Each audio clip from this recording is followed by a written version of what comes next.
भागवत पुराण। दोस्तों, आज की इस वीडियो में हम आपको भागवत पुराण के बारे में बताने जा रहे हैं। आपने कई पुराण सुने होंगे। आपने बहुत सारे ऐसे पुराण हैं जो हिंदू धर्म में हैं और भागवत पुराण 18 पुराणों में से एक है। जी हाँ दोस्तों, भागवत पुराण हिंदुओं के 18 पुराणों में से एक है। इसे श्रीमद् भागवत या फिर केवल भागवतम भी कहते हैं। इसका मुख्य वर्णन विषय भक्ति योग है, जिसमें कृष्ण को सभी देवों का देव या भगवान स्वयं भगवान के रूप में चित्रित किया गया है। इसके अतिरिक्त इस पुराण में रस भाव की भक्ति का निरूपण भी किया गया है। परंपरागत तौर पर इस पुराण का रचिता वेद व्यास को माना जाता है। श्री भागवत भारतीय का मुकुटमणि है। जी हाँ, भगवान शुकदेव द्वारा महाराज परीक्षित को सुनाया गया भक्ति मार्ग का तो मानो सोपान ही है। इसके प्रत्येक श्लोक में श्री कृष्ण प्रेम की सुगंधित है। इसमें साधक ज्ञान, सिद्ध ज्ञान, साधक भक्ति, सिद्ध भक्ति, मर्यादा मार्ग, अनुग्रह मार्ग, दैत्य अदैत्य समावय के साथ प्रेरणादायी विविध उपाख्यानों का भी उल्लेख किया गया है। भागवत पुराण में महर्षि सूत गोस्वामी उनके समक्ष प्रस्तुत साधुओं को एक कथा सुनाते हैं। साधु लोग उनसे विष्णु के विभिन्न अवतारों के बारे में पूछते हैं। सूत गोस्वामी कहते हैं कि यह कथा उन्होंने एक दूसरे ऋषि सुखदेव से सुनी थी। इसके कुल 12 स्कंद हैं।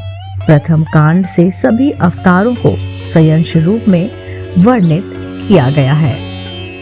दोस्तों, आगे की कहानी सुनने के लिए मैं चाहती हूँ आप मेरे चैनल आध्यात्मिक कहानी को तुरंत से सब्सक्राइब कर लीजिए, क्योंकि हम ऐसी ही धार्मिक पौराणिक कहानी कथाएं अपने चैनल द्वारा आप तक साझा करते हैं। चलिए सबसे पहले जान लेते हैं भागवत पुराण का परिचय। अष्टादश पुराणों में भागवत नितांत महत्वपूर्ण तथा प्रख्यात पुराण है। पुराणों की गणना में भगवान और भागवत अष्टम पुराण के रूप में परिग्रहित किया जाता है। आजकल भागवत असंख्य धारण करने वाले 2 पुराण उपलब्ध होते हैं, देवी भागवत तथा श्रीमद् भागवत। अतः इन दोनों में पुराण कोटि में किसकी गणना उपेक्षित है, इस प्रश्न का समाधान आवश्यक है।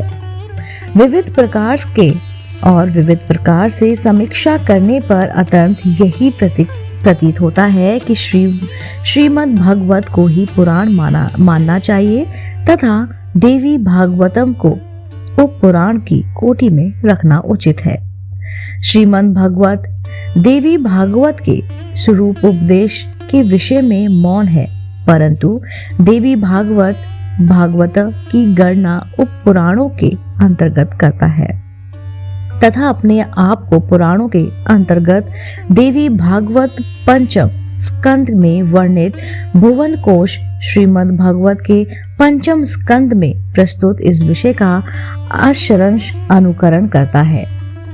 श्री भागवत में भारतवर्ष की महिमा के प्रतिपादक 8 श्लोक देवी भागवत के अक्षराक्ष उसी क्रम में उद्धृत है।